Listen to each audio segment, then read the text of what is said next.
and Deloitte India. Our next speaker is not only a corporate queen, but also an author, columnist, businesswoman, artist, and pageant queen. She's written 5 books and has been published in scores of journals. She's won over 20 awards for her haiku writing and is presently working on her 6th book. She's the founder and owner of Pose Arts and Entertainment, as well as the owner of art label Kala Sutra, through which she sells and showcases her artwork throughout the world. She was a subtitle winner of Mrs. India 2018, as well as Mrs. India Karnataka runner-up. She has been a columnist with Friday Urgaon and the head of the editorial unit of Authors United for 5 years. Please put your hands together and welcome Mrs. Archana Kapoor Nagpal.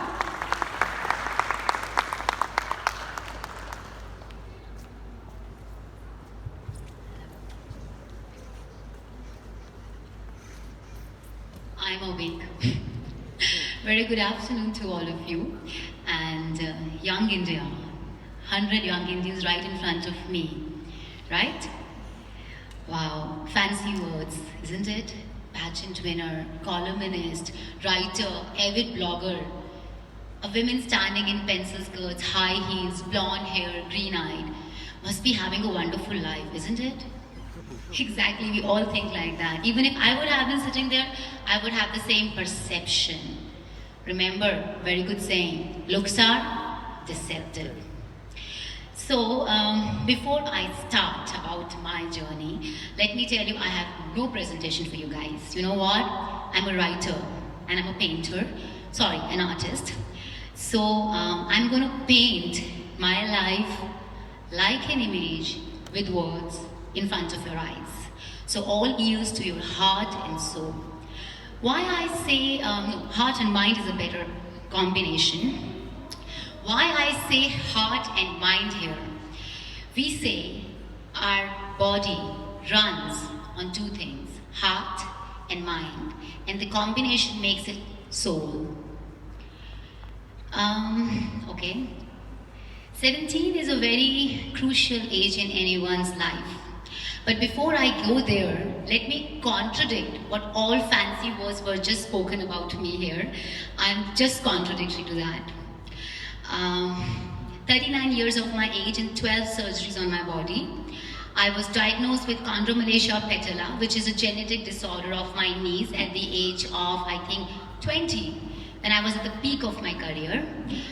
I left my job with Deloitte Consulting at the age of 29. When I was earning very well because I had some medical issues and I had to quit. And that is the best school called life. That is the best school to teach you that why we need life insurance. Because life doesn't have an insurance. It doesn't tell you what you're going to face and how you will be handling it. Okay, I was born in Egypt and brought up in 6 different countries of the world. I have touched 22 countries and my life was very simple, but I loved to complicate it. And I actually complicated it. And that was the seed to the word called success. It starts from failure. CBSE board, right? One of the poems, success is counted sweetest by those who don't succeed. Right? Because when you fail, actually there's no word called failure as such in my dictionary anymore. It's called a challenge which life gives you. And once you get that challenge, you learn and you get onto the path of learning. And that is called success. My story is not a success story because if I say I'm successful, I have nothing left to learn in my life. There is no path ahead of you. So always believe that every stage of your life, you just have to learn and think, one day I will be successful. And trust me, you will have many trophies, many caps right on your head. And that's what I'm doing. For last so many years, I say I'm not successful, I'm still learning. And I don't want to be among the successful names or have any success story for any of you. So now you know that the seed to success is challenge, which is called failure sometimes, and learning from it. Now I tell you what exactly I did at the age of 17. I was academically very strong, always. Okay, let me take you back 5 years behind, when I was not exactly 17, when I was 12. Since my father was a raw agent, research analysis in Wing. My dad was posted in Pakistan. So I was studying with Frobels International there, and I topped my class. So my dad gave me a very beautiful gold-plated wristwatch. And he told me, you know what, Archana, always remember one thing. The price of the watch doesn't matter. It is the cost of your time that you will create in your life. And exactly 27 years now also, I'm wearing the same wristwatch. Because every day it tells me one thing, that I have to make my time valuable, irrespective of the factor, whether I come with a professional certification, whether I have been to IIT or not, I will create my own time so that people should value it. And that is one thing I want you all to inculcate. Value your time. Next few minutes, just listen, absorb, and get situationally inspired. There's something called situational inspiration. You know what's that? It's that nobody can inspire you. We all have shared our stories with you, right? You will get motivated, your morals will go up, and you will say, I want to be a solopreneur, entrepreneur, these fancy words. But at the end of the day, how long you self-motivate yourself, that is your journey. That is what's going to take you forward in life. It is not my journey. My journey is just a spark to the fire within you. We all have that fire. Ignite it for next few minutes and just lend your ears to my voice. At the age of 17, I cleared an entrance exam of one of these steam engineering colleges. By the way, most of the entrance exams I used to bunk because I never wanted to be an engineer. And because I was academically very strong, my father wanted me to study IIT, Delhi College of Engineering, and they thought, Archana, you should do engineering, go to United States of America, become a green card holder, marry to a green card holder, have American citizens, American-born Indian citizens, and lead a fancy, full, happy life. I was not ready to do that. That's what I said. God gifted me a very simple life. I complicated it.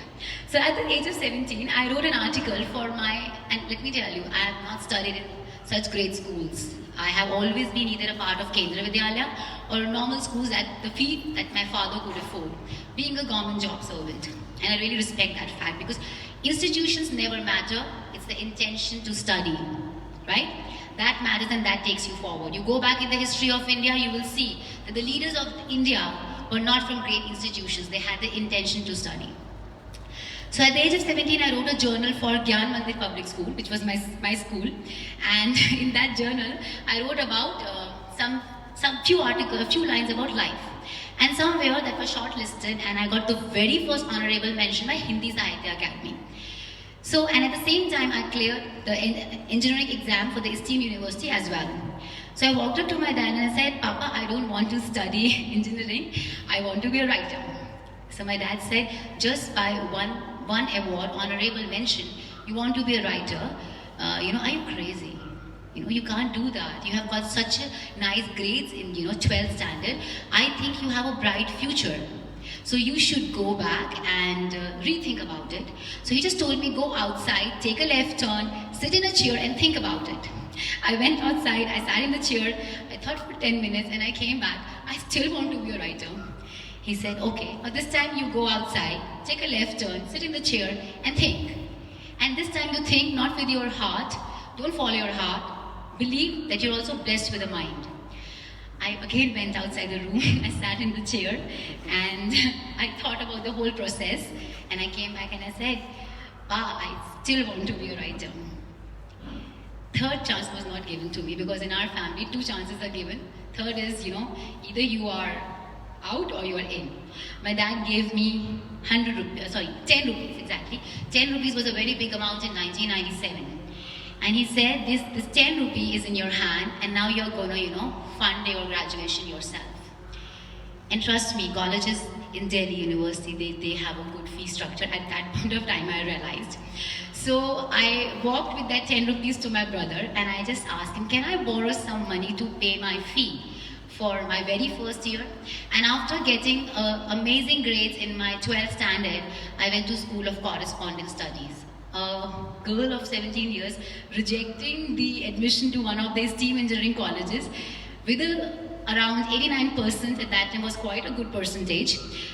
I went to School of Correspondence Studies, and the moment they saw my mark sheet, they said, "What are you doing here?" I said, "All the admissions are closed," because I was waiting to be an engineer, but now I decided I want to be a writer. And then from there started my journey. 3 years I funded my whole education. I was only given one meal, which was either the breakfast or the dinner, depending upon at which particular duration of the day I am at home. And why it happened with me? Because I started giving lessons to younger students so that I can fund my education. So life was very simple. Somewhere I was becoming an engineer, settling in US with a green card holder, and I chose, no, I want to be a writer. I cleared my Bachelor's of English Honours, I started preparing for Masters, and in the meantime my father was again posted to Europe. Now, there I realized one thing, that the language which I have learned in India played a very important role. Somewhere, energies and God also helps you because He knows what is coming forward. So at times it's important that you also listen to your heart but follow your mind as well. I started working there with World Food Program as an e-learning programmer, and because at that time Italy was not a part of Schengen countries, English was really valued there. So somewhere that English came to my use at that point of time, and I never looked back till I was settled there. I came to India, I was very happy, I got married to an amazing person, investment banker, my life was set, everything is perfect. What else you want? You have a job with Deloitte Consulting, as a knowledge analyst, and I'm doing writing, which I always wanted to do. In the meantime, I was diagnosed with chondromalacia patella, which is a genetic disorder of knee, and you almost partially become like a robot because your knee pains all the time. And unfortunately, medical science is very successful, but there is no as such treatment for it. They say it will go away, but the reason is it will go away when you will go away. There is no shortcut to it. My life changed. I used to sit, I used to work in Deloitte, I carried with my job. But in the meantime, I had an accident. I injured my back, I broke my finger ligaments, and medically I was not very compatible to sit in a chair. Now, my condition was like, I cannot do any job. Why? Because my knee hurts, so I cannot stand for long at that point of time, and my back is injured, so I cannot sit for long. So there was no job for a person like me in the market. So someone asked me, what kind of job you want? I said, I want a job where I don't have to sit for long and stand for long. And then they said, I'm very sorry, we don't have any such job. And actually there's no such job. Either you have to stand or you have to sit, right? 9 hours, 8 hours, whatever it is. So finally, with a lot of courage and convincing from my bestest and better half, I chose to resign. And I resigned, and I just sat at home, looking at the ceiling fan, lying in the bed with my back and my ligaments broken here and there, and thinking what I will do now. King Martin Luther Jr. said a very beautiful line, "You only see stars when it is dark." I'm not saying this can happen to any one of you. It shouldn't happen to anybody in the world. But I always believe in one thing. If life gives you a challenge like this, none of the schools or anyone among us is prepared for it. Life is unplanned, it's unpredictable. Anything can happen to any one of us, right? It would have happened with your parents, they would have shared stories with you. So seeing this, looking at the ceiling fan, I said, I just have to get out of the bed, I have to push myself. And I slowly, gradually started pushing myself, changing myself, with body transformation, exercises and many other things. And when I was little recovered, I thought I have to get back to my passion. And I have to make my passion as my profession, because none of the corporate companies wants to hire someone like me, who is almost broken here and there. Now, when you have no company who wants to hire you, you have the qualification, you have everything, but you don't have the basic thing that you need to work, which is called health. That's why I always tell people, concentrate on health, because if you are healthy, if your heart is healthy, your mind is healthy, then only you can do anything good in life. I never realized that until I had gone through that journey. Then one day, when I was going through all the treatments, I have also been on psychotherapeutic treatments, because I was on a lot of painkillers and analgesics to take me out of all the pain things. I just went to the laptop, I opened the laptop and I created a blog. You know what I used to blog? My everyday. Every single day, what I have eaten, how I'm feeling on that day, whether I'm feeling good or bad, I used to blog about it because that used to make me feel better. I had no friends because I had no social circle at that point of time. At the age of 29, I am completely accustomed to a room with my medical issues. I started blogging somehow, and someone somewhere, after a year, someone somewhere read my blog and she messaged me saying, you know what, I was about to commit a suicide and your blog saved me. I read about your journey, that what all you have been doing for last few months, and I felt, you just saved my life. On that day I realized another thing about life. If you want to heal yourself, see, these are the lessons of life which you will gradually learn when you will come across certain instances. I learned one thing: if you want to heal yourself, start healing others. If you want to learn something, start teaching others. You will get better at it. So if any one of you is slightly weaker in mathematics, try to help someone who is slightly weaker than you. You will improve that person as well as you will improve yourself.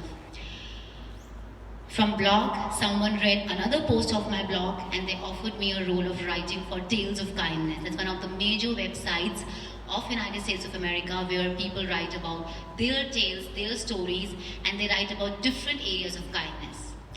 I never looked back after that, but let me tell you, I was not getting paid. And money is a motivation. But for any creative thinker, money is not the only motivation. So if any one of you who's planning to be, say, a filmmaker or who's planning to go to any kind of creative field, remember one thing: money comes secondary. Because this particular area where we say creativity has not been very much explored in India as of now. And hence, the remuneration part is not very high. But when you work for yourself, you learn one thing: branding. How shall I make myself a brand? How shall I tell people that, I have this spark in me, just notice me and give me a chance? From blogging to websites, from then to a columnist. So again, I started looking for options where I can sit, work from home at leisure. You people are very lucky to born in this era. You have options. They gave me an option: which mic you want. You want a cordless mic, headset, collar mic. In our time, at that time when I started blogging, these options were not available. Explore the options. Don't just stick with, engineering, medical field. No, 100 of things are outside there in the market. Try to explore and understand what you want to do. But with the logic. Follow your heart if you're blessed with the mind as well. When I became a columnist with Friday Gurgaon, that role had come to me because I was in Delhi. I couldn't fly to US. I'm glad I couldn't fly to US because that one particular print media column gave me a lot of visibility. Now people knew someone like Archana Kapoor Nagpal writes a column. And you know what I used to write? Inspiration. From a technical content writer, I became an inspirational writer. Why? Because life became my school. It taught me, that you cannot do things in life technically. There's nothing called technical in life. Because mind doesn't work technically. Your mind will only work as the situations will come up to you. Just imagine if this thing falls on you, what is the first thing you will do? You will technically not think what to do. Reflex action will say, get up, run.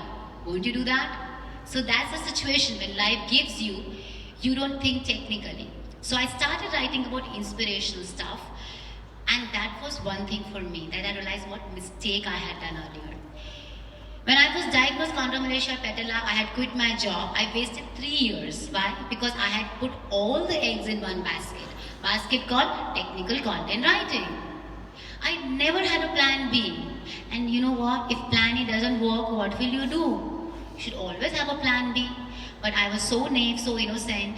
Without any guidance, I had no plan B. Print media, journals, blog, they made me learn. Create a plan B. Why are you not creating a plan B? I started exploring other domains of writing because writing was my core at that point of time. Now, since writing was my core, I started learning on my own something called Japanese poetry. And I never realized that even after Masters of English in Writing for so many years, I was such a pathetic writer. Yeah? I never realized that.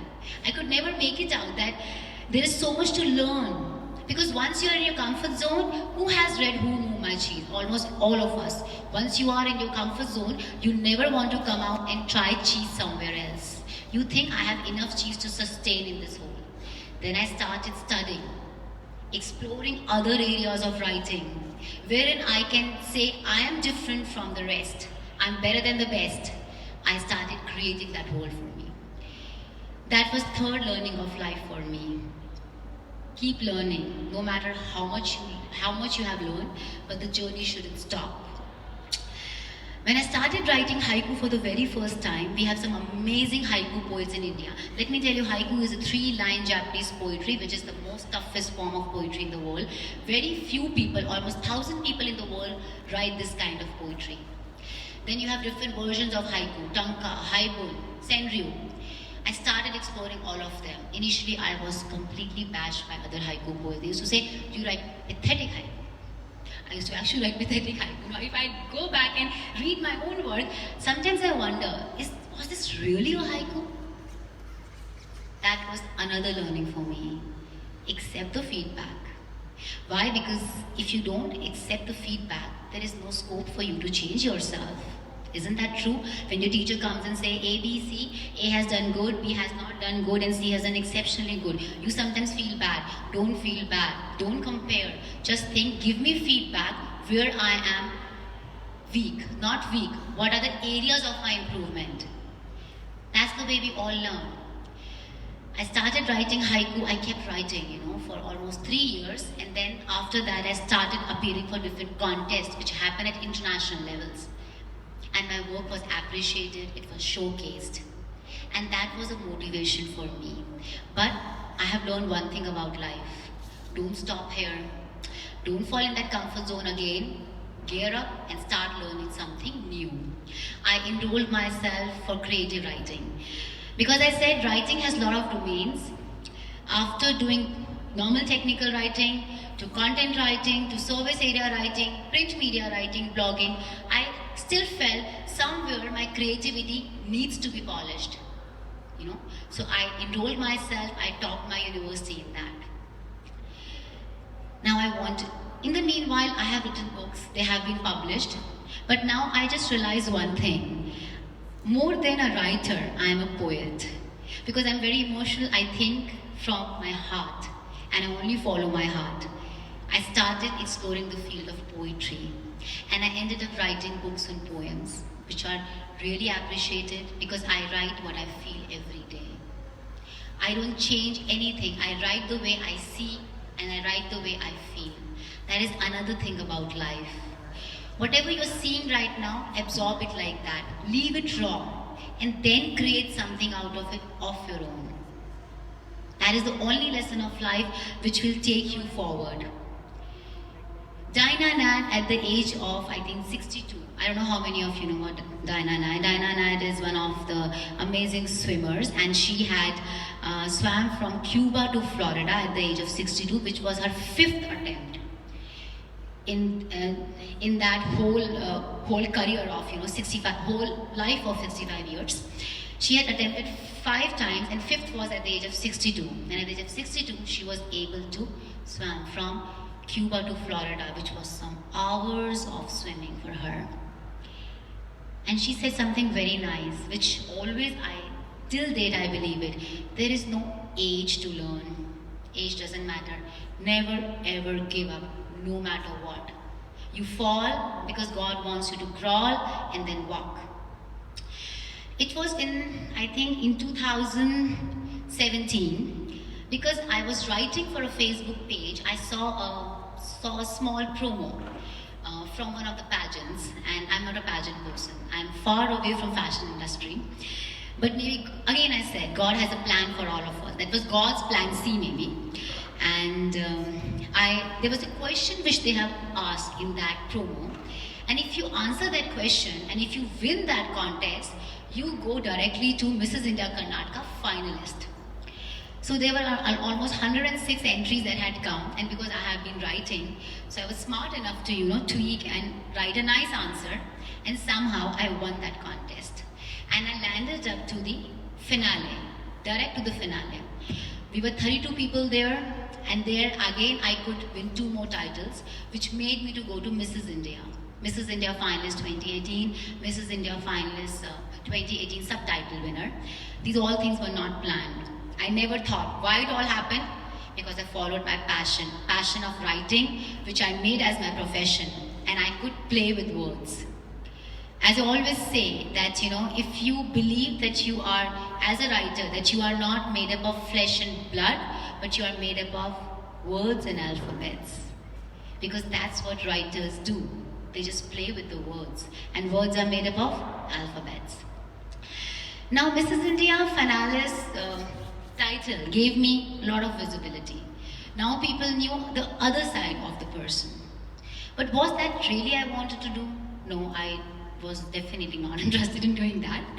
I just wanted to write, but somehow I realized that in India, fashion is completely ignored or seen in a different way.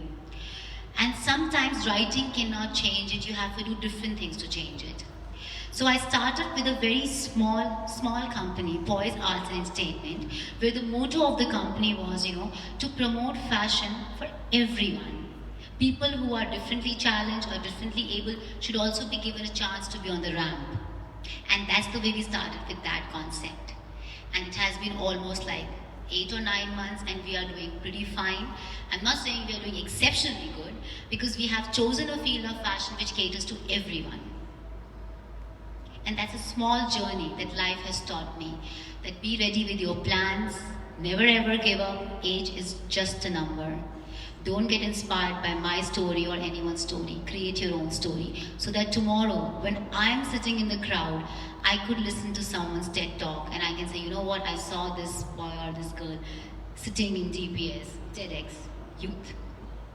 Youth of India, So I definitely think Make in India is a concept.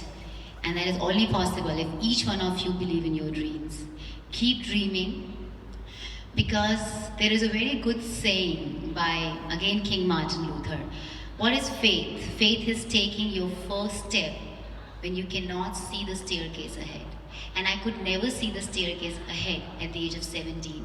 I just left my home with that 10 rupees, and there was a staircase, but I just believed in one thing.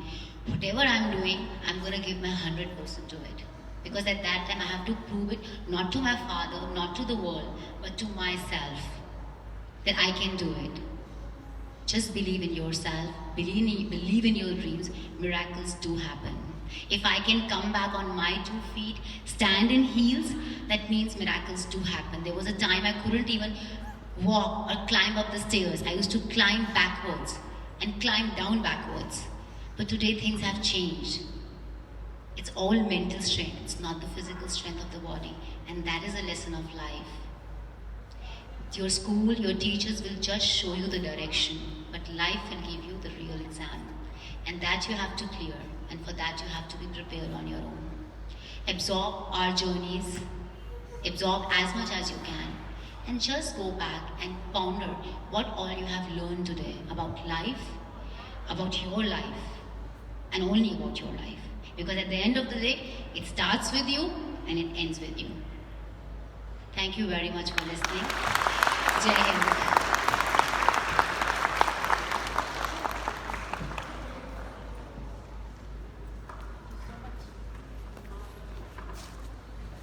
Thank you so much, ma'am, for your inspirational story and motivational words. We would like to present a token of our gratitude.